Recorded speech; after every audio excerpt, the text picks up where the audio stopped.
Hey guys, welcome back to another video here today.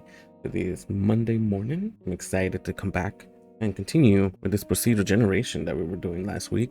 I know I only touched two versions of procedural generation, one with the hype map and the other with the wave function collapse. And I know there's a whole bunch of other algorithms out there, but I think with the hype map, I think I can get something good with that and get something that I gonna be liking it. Cool. I hope you guys enjoyed that video. And if you haven't seen it, feel free to go watch it. It was a cool video and be able to see all this procedural generation and all of that. But this week I'm gonna be still continuing procedural generation. So I'm gonna use the procedural hype map to generate the world for me, and might come back with the cave when the day comes when I'm doing like dungeons or cave generation, and debating if I want to use wave function collapse or just use some other type of algorithms out there. I know there's different ones that can be done, but I'll have to test it out with the wave function collapse. I feel like that should be fine though. But yeah, cool. The plan for this week is, like I mentioned, to continue with procedural generation and be able to place things that I know that the game needs to have there, like the city or the village or whatever, and then the procedural generation can generate the world around the village, right? So at least that's the plan. I still need to make the level load in as a chunks as well, so that I can load in a little bit further than what I'm seeing, and maybe have a stop on it if it's not infinite. So if you're not like an infinite mode, if I do end up adding that in the future, then you know it'll have a stop of how far you can go. Otherwise, you know, if you're in an infinite world, you can go how far you want to go, basically. But that's only if I do add that in there. But feel free to let me know if you guys want that mode, like I mentioned in the previous Devlog. If you have the option to, like, hey, I want an infinite world, or you want more of a story based game, then you get to choose which one you want, basically. Let me know what you guys think of that, but feel free to post in the comments. I'll definitely could be reading it. And cool. I think that's the plan. The plan for me today is to be able to lay out this. I may end up doing some art assets for the water and all of that. It has some issues that I think I didn't mention in the last video, and that's the auto tiles or the terrain. As you actually, I can show you right now. So if I zoom in closer, you're pretty sure you noticed that in the last video. You notice the edges, right? And that's some issues with the terrains when it's trying to mix with other areas, right? So I need to create some versions of, actually I do have it already. I do have the tile set, or like this, right? Where it starts merging into sand or whatever, but it's still not perfect. And I think just placing individual tiles instead of auto tiles will fix that issue. So I'll take a look into that this week as well. So let's get started. Let's go, guys.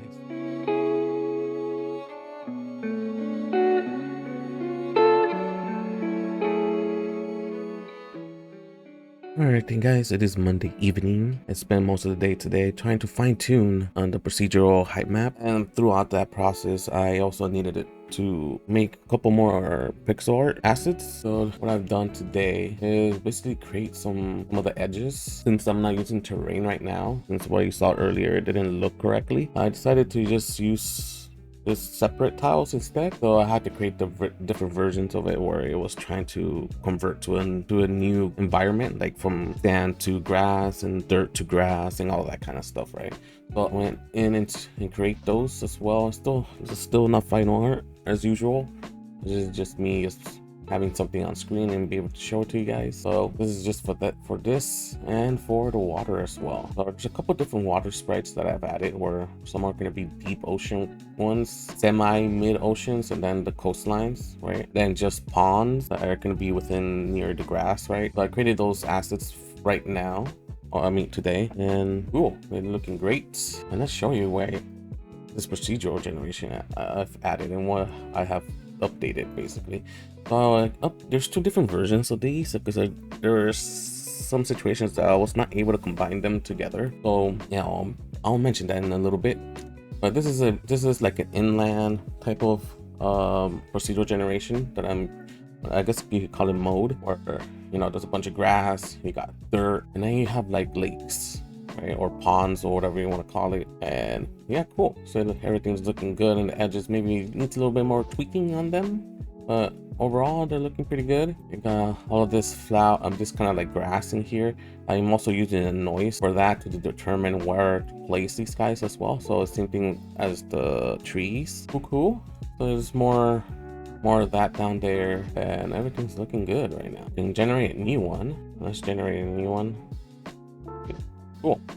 So it generates a new one, and everything's looking good. And then let me cancel that generation. This one should be more of a, there's no lakes in this one, but this is more like an island look where there's gonna be like a beach area. So if I were to generate a new one, you can see now it's kind of like a beach. Kind of, there's certain areas where I don't like, but it's not really considered beaches yet. It's kind of like the water was too low. I'm gonna have to fine tune this one a little bit more, but overall it's supposed to be like a sandy beach area kind of mode where you can see that, you can see the deep water and all of that. And I might need to fine tune the values or the weights on these a little bit more so that they're more open, right? But that's looking great though. You can see the transition to the new mode or the deeper water and all of that. That actually looks pretty cool. There's a small tiny island here for whatever reason. Cool. But yeah, so the issue with this one and the other mode that I show you with the lake or a pond is that I can combine both of them together because it just gets messed up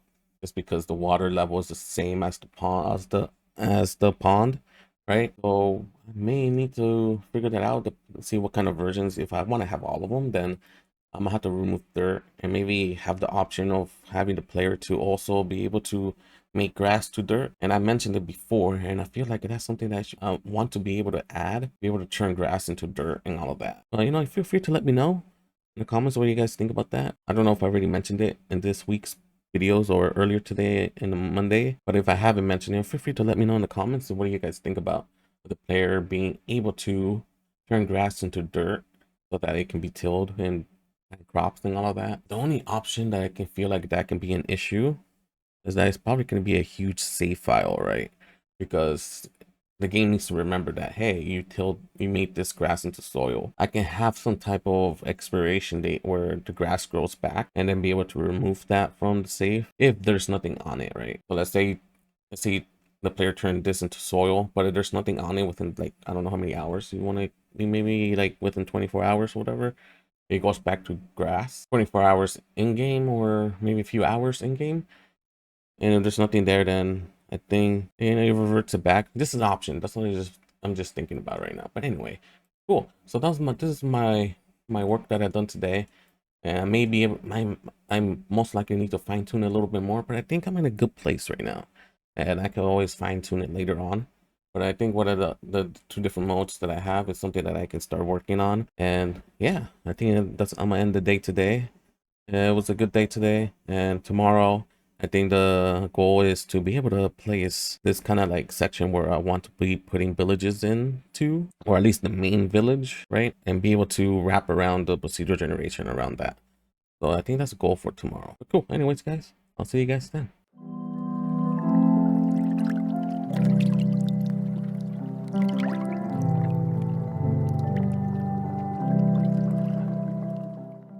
Right then, guys, it is Tuesday morning. Excited to jump back on this today, and after, you know, having a good rest, I can begin today's task. Okay, so the main goal for today is to be able to place a village within a certain area and be able to have the procedural generation generate all of the things I need to generate around that village.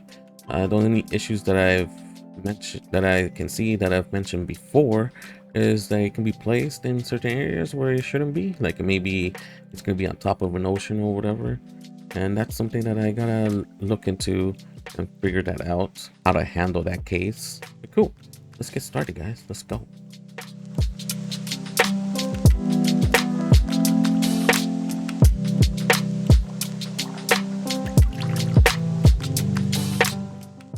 All right then, guys, it is Tuesday evening.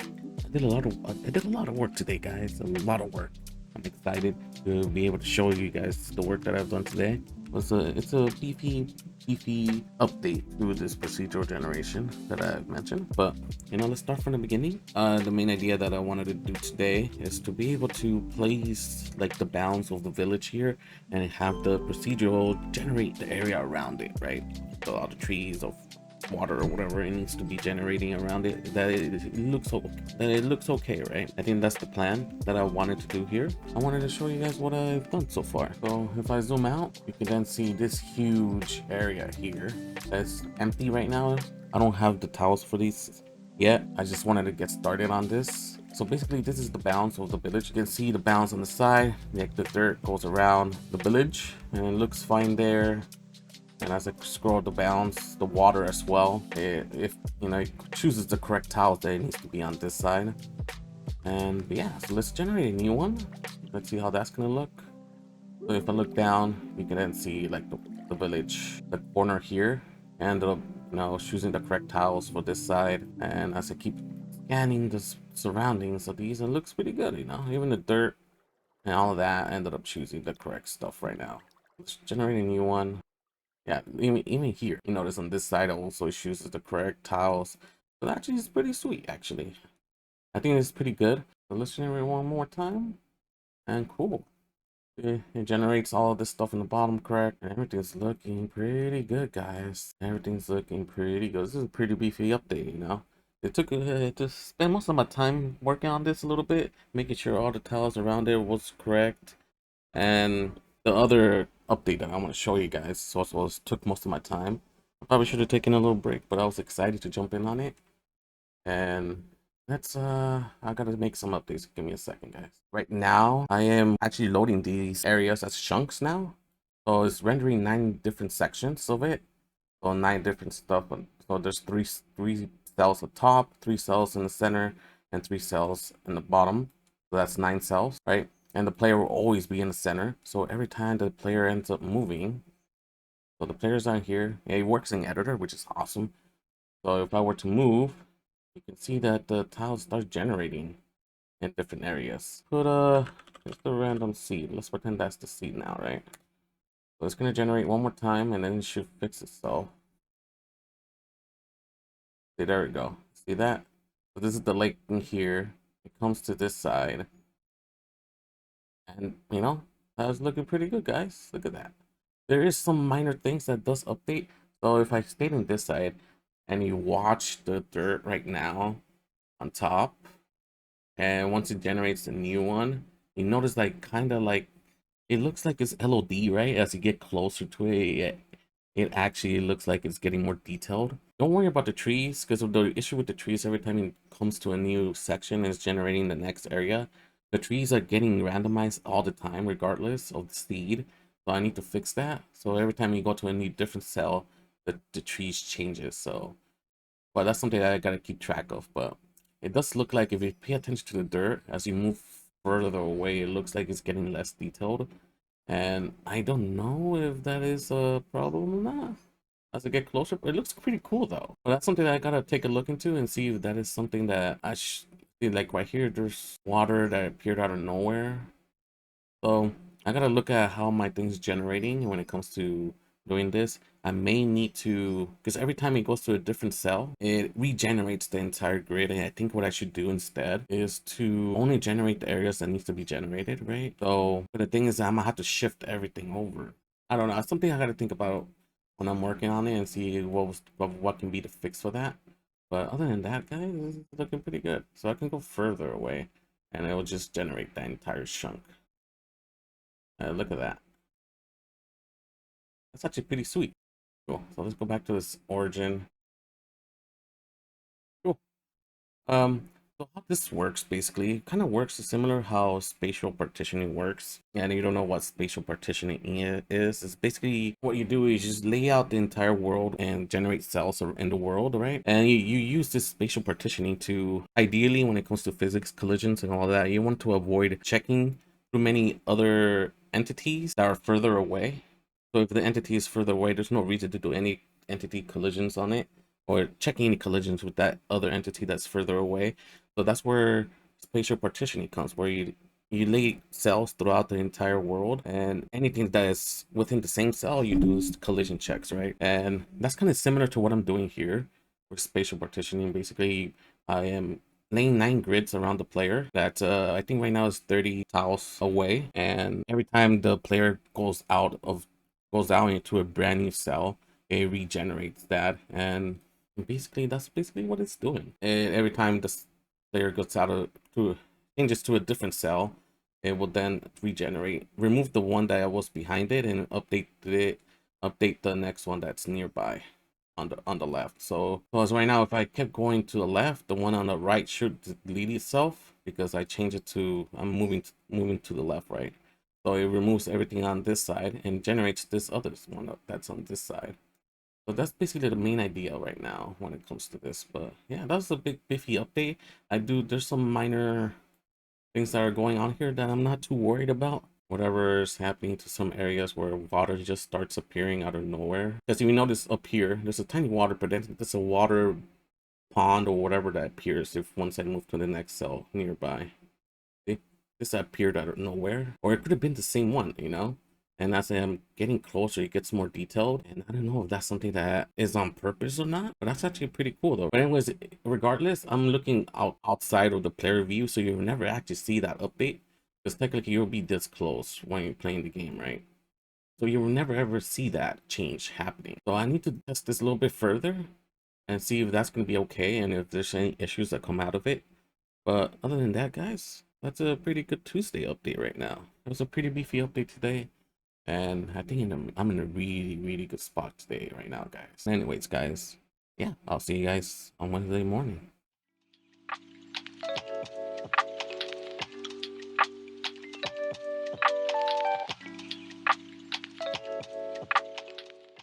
All right, then, guys, I hope you guys are doing great and wonderful so far.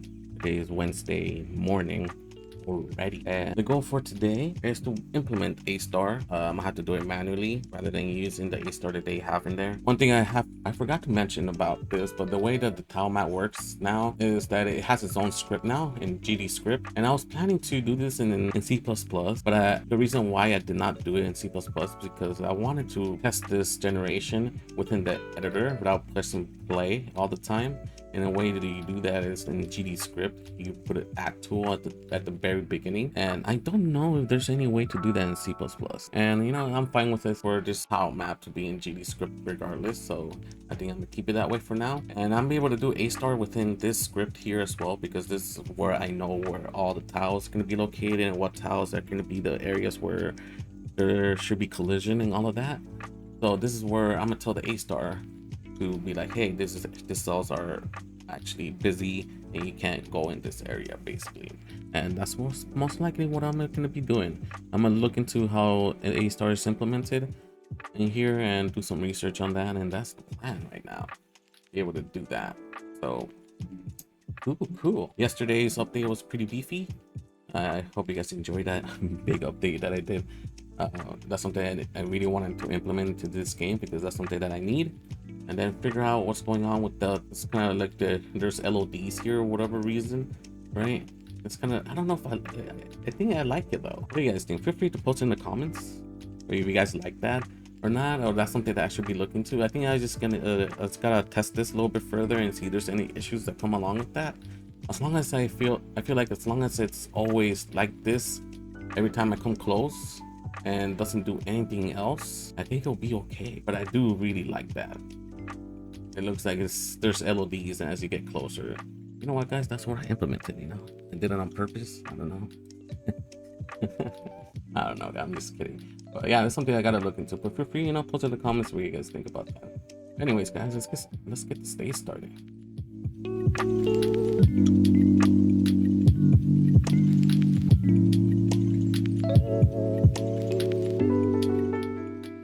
All right then, guys, it is Saturday evening today. I know it's been a while. It's been a couple days since the last video, or the last, not video, I mean the last. I know last time I talked was Wednesday, and it's been a couple days since then. It's because there were some things that I had to do and fix and bugs and all of that, and there wasn't really much to show during this process that I was doing right now, and I will talk about that. And that has to do with the tile mapping, all of that stuff that I was mentioning on Wednesday or Tuesday evening, whatever it was when I was doing those chunks.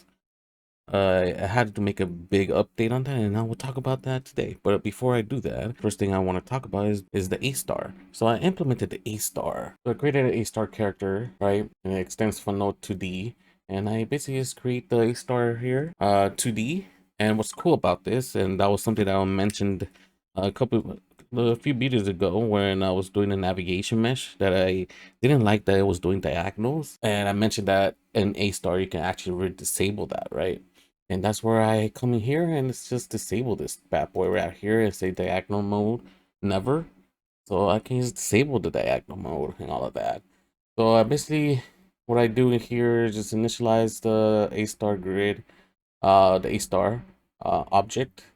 And then once the tile map is ready, or when I play the game, it will call this function to then loop through all the tile maps that are available, that are active, right? That I have set up, and basically figure out which ones are not walkable, and basically set it up like that. And basically that's it. That's all I'm doing. That's all. Basically, I'm probably gonna be adding more stuff in here, adding more places where a player cannot go, and that's basically, and the majority of this is what it's doing, and that's basically it. And I can show you guys what I'm doing right here, right now.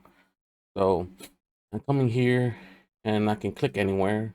So right now I clicked in here. Oops. And there's a collision thing here. Wait, what's in here?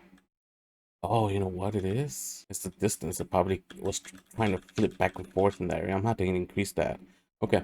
So anyways, I can come back here. I clicked on here and it did it again. I wasn't doing that. All right, some technical difficulties right now. Let me fix that actually.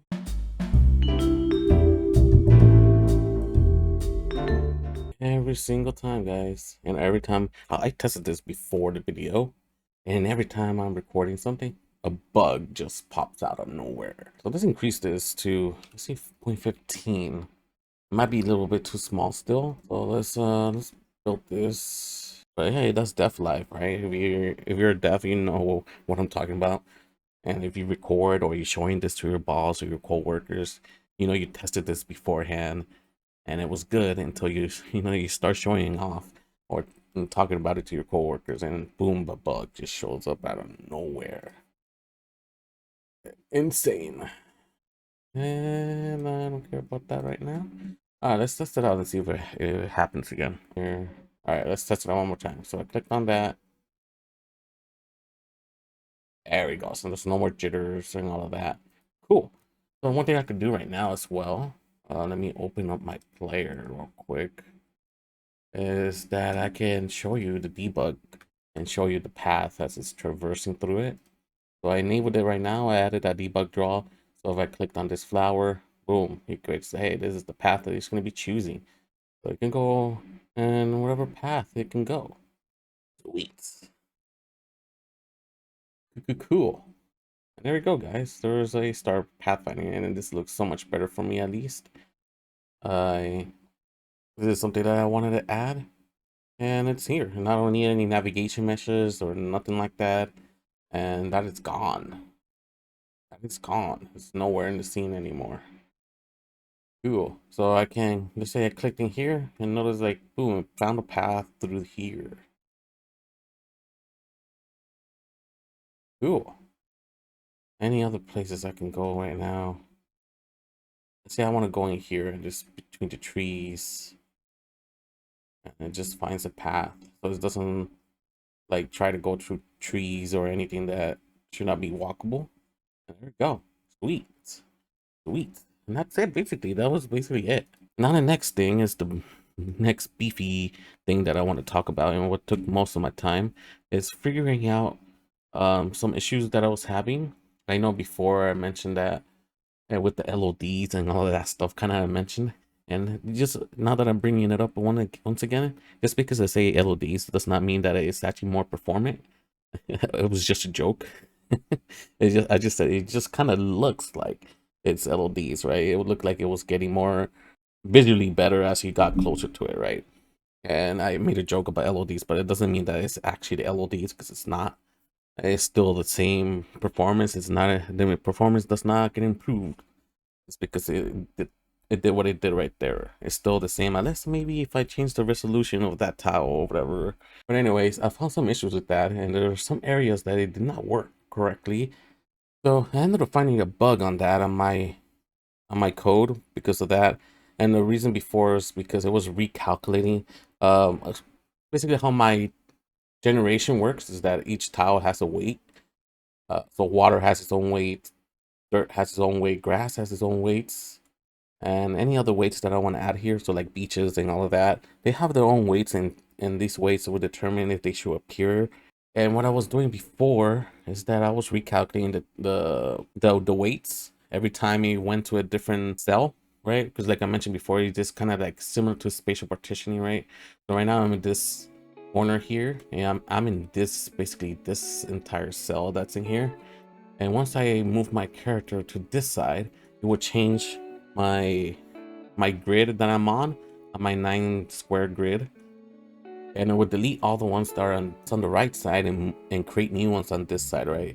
And every time I did that, and when the character ended up moving to a new cell, it will recalculate the weights. The way that I do it when it calculates these weights is that I will use the minimaxes of those of the noise. Then when I would change to a different cell, it will recalculate new minimaxes again, and that was causing the reason for some of the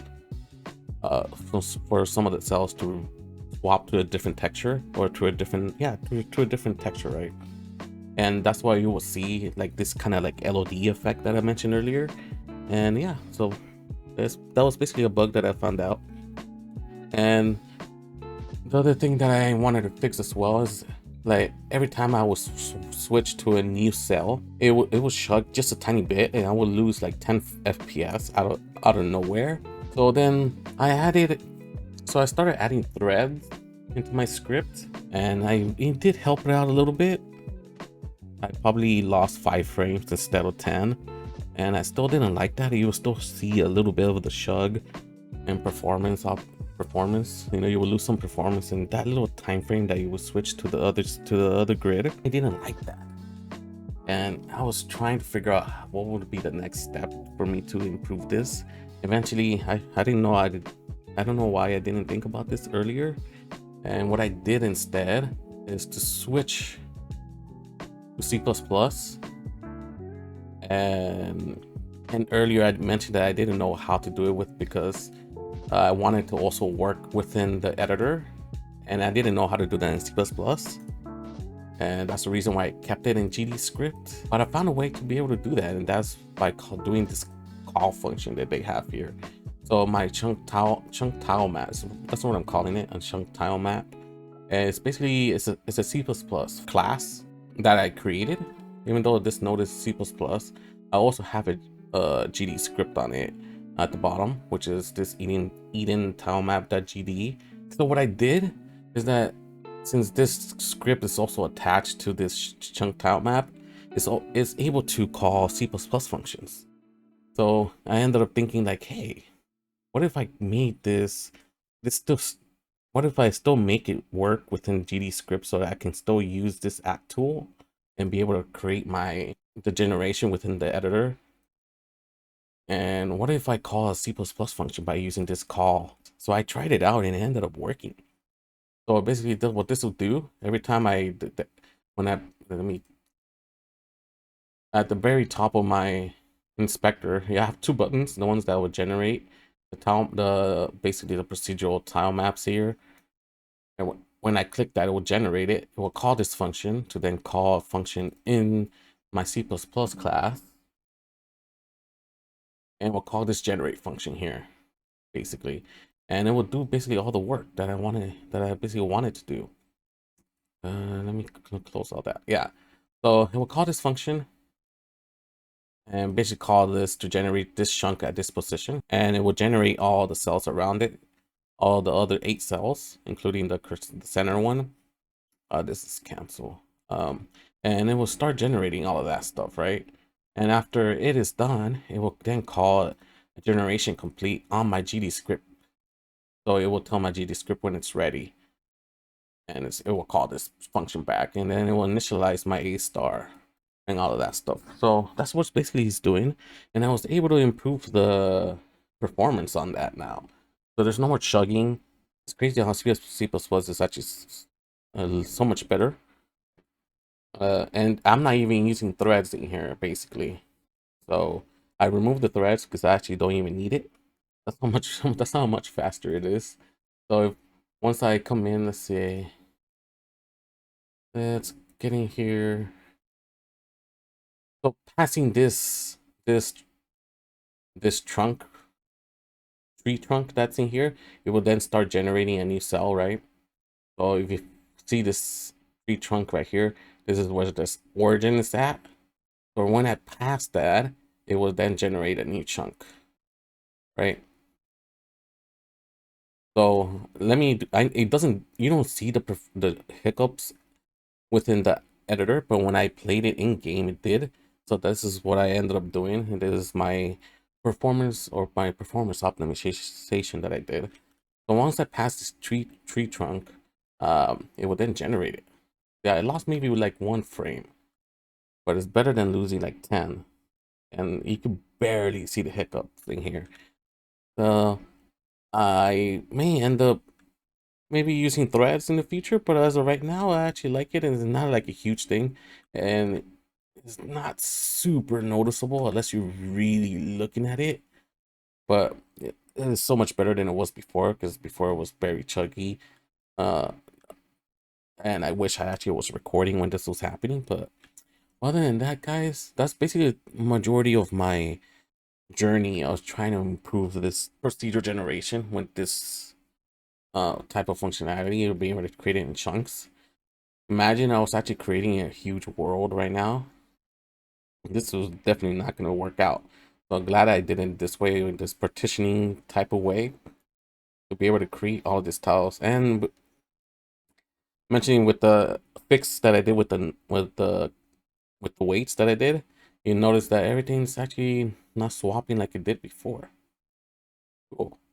Let me go a little bit further. Like, look at that. That is super sweet. So everything's perfect, and I also fixed the trees. So the trees are actually working like it should. So every time you come back, the trees are actually the same ones that it was when I started there. And then I can start basically traversing. I actually like this lake right here. This is actually super sweet. Ooh, cool. But anyways, guys, I'm basically done blabbering about this tile map procedural generation. It basically, GD script wasn't the best way to go about it in the way that I did it.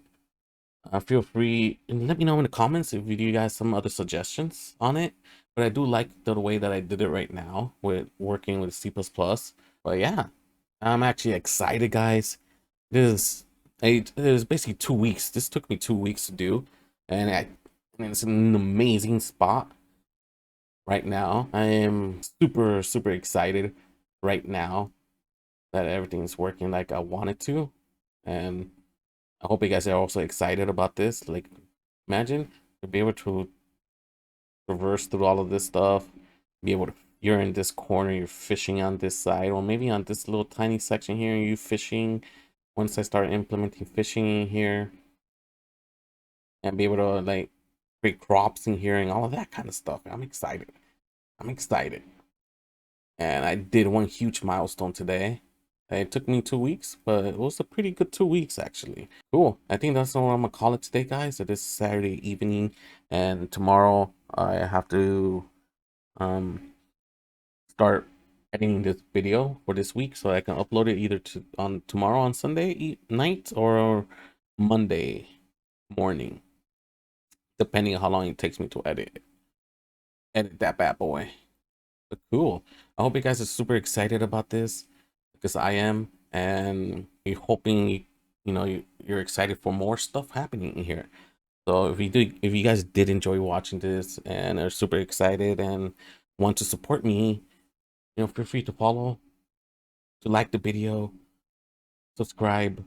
It does definitely help me out, especially with the algorithm. The algorithm kind of sucks in YouTube right now. And it does help me out.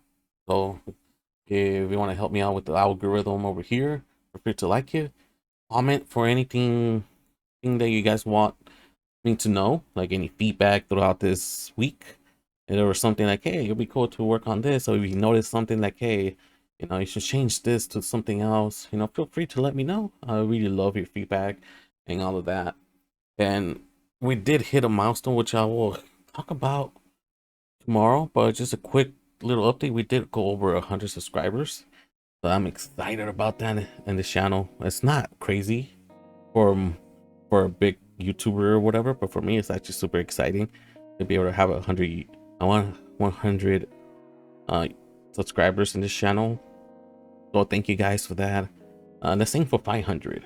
That's the next big milestone that I would like to hit, is to be able to hit 500.